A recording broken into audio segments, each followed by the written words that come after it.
अस्सलाम वालेकुम गाइस, उम्मीद करता हूँ आप लोग खैरियत से होंगे। मैं हूँ Abdullah Amanat Mohammadi, founder of AM consultants. Guys, SEO course for beginners का ही हमारा 29वां ट्यूटोरियल है और इसमें मैं आप लोगों को बताऊंगा कि नॉट फाउंड पेज क्या है और हम 404 एरर पेज को किस तरह एसईओ के लिए ऑप्टिमाइज़ कर सकते हैं।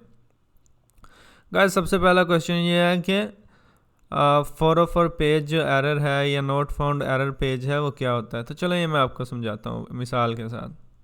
गाइस, वीडियो में आगे जाने से पहले बताना चाहूँगा कि इस प्लेलिस्ट को एक्सेस कर लें। यहाँ पे ही मैं एसईओ कोर्स फॉर बिगिनर्स के सारे ट्यूटोरियल्स अपलोड कर रहा हूँ और आने वाली वीडियोस भी इसी प्लेलिस्ट में ही ऐड करता जाऊँगा और इसका लिंक मैंने वीडियो की डिस्क्रिप्शन में डाल दिया है। और साथ ही साथ इस फाइल को भी एक्सेस कर लें, इसमें सारे ट्यूटोरियल्स की डिस्क्रिप्शन है और आने वाले ट्यूटोरियल्स की डिटेल भी इसी फाइल में होगी। गाइस, 404 पेज क्या होता है या नॉट फाउंड पेज क्या होता है। एक्चुअली अगर आपकी साइट पे कोई पहले पेज था और अब अवेलेबल नहीं है तो ऐसी सूरत में अगर कोई यूज़र उस स्पेसिफिक पेज पे आएगा तो उसको एक 404 पेज नज़र आएगा। मैं आपको दिखाता भी हूँ। दूसरी ये वजह भी हो सकती है कि यूज़र ने कोई ऐसा यूआरएल टाइप किया है जो आपकी साइट पे है ही नहीं और या पहले भी नहीं था और अभी भी नहीं है, तो ऐसी सूरत में भी उसे 404 पेज मिलेगा। चलो मैं आपको दिखाता हूँ कैसे होता है। फॉर एग्ज़ाम्पल, मेरी वेबसाइट पे कोई यूआरएल है, ऐसा मैं अभी टाइप करके आपको दिखाता हूँ। फॉर एग्ज़ाम्पल कुछ भी मैं लिख देता हूँ यहाँ पे और मैं एंटर करता हूँ तो आप देखेंगे कि यहाँ पे एक 404 पेज आ गया, एरर पेज यूआरएल में भी आ गया। ये तो मैंने खुद यूआरएल में रखा है और इसका जो टाइटल है वो है जी पेज नॉट फाउंड और साथ में इस पेज पे लिखा आ रहा है जी आपका पेज जो है जो आपने रिक्वेस्ट किया है फाउंड नहीं किया गया जा सकता, या आपका जो पेज आपने रिक्वेस्ट किया है वो यहाँ पे नहीं है और जो एरर कोड है वो 404 है और यहाँ पे कुछ हेल्पफुल लिंक्स हैं जिनकी मदद से आप साइट पे मज़ीद नेविगेट कर सकते हैं। और यहाँ पे नज़र आ सकता है कि कोई भी यूज़र जो है ना ज़ाती तौर पे इस पेज पे आना नहीं चाहेगा, लेकिन वो एक्सीडेंटली या किसी भी वजह से यहाँ पे आ गया। और उसकी दो बड़ी वजह ये हैं कि एक वो पेज ये पेज पहले था जिसका उसने यूआरएल टाइप किया या उसने गलती से गलत यूआरएल टाइप किया या वो गलत यूआरएल पे क्लिक करके आ गया, तो इसलिए उसे 404 पेज नज़र आएगा।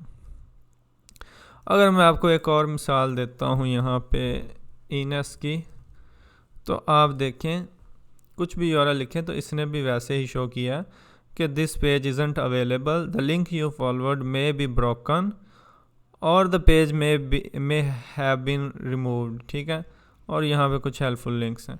तो इस तरह के ऐसा पेज जिस पे यूज़र को नज़र आए कि जो पेज आप ढूंढ रहे हो वो उस स्पेसिफिक यूआरएल पे नहीं है जिस यूआरएल को टाइप करके या क्लिक करके यूज़र आया है। तो ये तो हुआ 404 और नॉट फाउंड पेज। ठीक है, अब ये है कि इसको ऑप्टिमाइज़ कैसे करते हैं मैं इसके बाद बताता हूँ, लेकिन ये इम्पोर्टेंट क्यों है। गाइस देखें, आपका यूज़र जो है आपकी साइट पे कोई भी लिंक क्लिक करके आ रहा है और उसे कुछ भी नज़र नहीं आएगा या उसको आपने अच्छे से शो नहीं किया कि आपकी जो यूआरएल आप टाइप करके आए हो वो नहीं है, तो फिर उसको कैसे समझ आएगी कि ये पेज था या अवेलेबल नहीं है या कुछ भी नहीं है। ठीक है, तो उसको समझाने के लिए हमें ये पेज बनाना पड़ता है और ऐसा नहीं है कि आप भले जितनी मर्ज़ी कोशिश कर लें 404 एरर्स आते ही हैं। ठीक है, देखें उसकी कई वजूहात हैं। एक तो ये कि साइट पे हमेशा जो यूआरएल शुरू से होते हैं वो हमेशा नहीं रहते। वैसे भी दुनिया में कोई भी चीज़ हमेशा नहीं रहनी, लेकिन यह है कि पेजेस का भी यही हिसाब होता है कि कुछ पेजेस होते हैं कि आपको बाद में चेंज करना पड़ते हैं, कुछ होते हैं वो ख़त्म हो जाते हैं। तो अगर ना भी हो, एक मिनट के लिए सोचो, तो ऐसी सूरत में क्या होगा कि यूज़र भी तो इंसान है, वो भी गलती कर सकता है और गलत यूआरएल टाइप कर सकता है या कहीं पे लिंक गलत ऐड हो सकता है किसी साइट पे, तो वहाँ से अगर वो 404 पेज पे आता है तो ऐसी सूरत में हमें बेहतर है कि हम ऑप्टिमाइज़ करें। ठीक है, और एक अच्छा पेज बनाएं जिससे यूज़र को हम अपनी साइट पे ज़्यादा देर रख सकें। अब मैं आ जाता हूँ नेक्स्ट पॉइंट पे कि how to optimize 404 page. Guys देखें, आप कोशिश करें कि यूज़र 404 पेज पे आया भी है ना तो उसे कुछ ना कुछ मिले। फॉर एग्ज़ाम्पल, अगर मैं स्पेसिफिक पेज की बात करूं तो मैंने यहाँ पे कुछ हेल्पफुल लिंक्स दे दिए हैं, जिसमें होम पेज क्या, अबाउट अस क्या, कॉन्टैक्ट अस क्या, साइट मैप क्या। तो वो किसी भी पेज पे जाता है, फॉर एग्जांपल वो साइट मैप पे चला जाता है या अबाउट अस पे जाता है, तो मैं आपको दिखा देता हूँ दोनों पेज ओपन करके। तो यहाँ पे उसको और भी लिंक्स मिल जाएंगे, और भी पेजेस मिल जाएंगे। हो सकता है इनमें से कोई सर्विस वो ढूंढ रहा हो या यहाँ से कोई ब्लॉग पढ़ना चाह रहा हो, तो यहाँ से इजीली उस स्पेसिफिक पेज पे चला जाएगा जिसको, या उस तरह की इन्फॉर्मेशन से मिल जाएगी जिसे वो ढूंढ रहा होता है, या वो हमारी कंपनी के बारे में जानना चाह रहा है तो यहाँ पे आ जाएगा। इसी तरह अगर मैं स्पेसिफिक एरर पेज की बात करूँ तो यहाँ पे मैंने 2 लिंक्स दिए हुए हैं। अगर कोई यूज़र कहता है नहीं जी मुझे कोई आर्टिकल्स पढ़ने हैं, तो वो ब्लॉग पे क्लिक करेगा। अगर उसे होम पेज पे जाना है तो वो होम पेज पे चला जाएगा। तो इस तरह वो क्या करेगा, मज़ीद साइट को नेविगेट कर लेगा। तो आप सिंपली क्या करें, ये सिर्फ एक पेज होता है और ये बनाना भी डेवलपर का काम होता है। जस्ट आप उसे गाइड कर सकते हैं कि इस तरह बनाओ। तो आप सिंपली क्या करें, एक खूबसूरत सा पेज बनाएं जिससे यूज़र फ्रेंडली हो, यूज़र को अच्छा भी लगे देख के, और उससे यूज़र एक्सपीरियंस बेहतर हो। कोशिश करें कुछ अपनी साइट के इम्पोर्टेंट पेजेस जो हैं उनके लिंक्स डाल दें, जैसे हमने यहाँ पे AM कंसल्टेंट्स पे भी डाले हैं और इनएस पे भी डाले हैं, ताकि वो आपकी जो साइट पे ही रहे और आपकी साइट को छोड़े नहीं। ठीक है। अच्छा जी, नेक्स्ट पॉइंट ये है कि best practices for error pages. देखें, कुछ पेजेस एरर्स ऐसे होते हैं जो आपके पेजेस पहले थे लेकिन आपको पता नहीं है कि वो एरर पे जा रहे हैं और अब अवेलेबल नहीं है, तो वो भी 404 पे जा रहे हैं।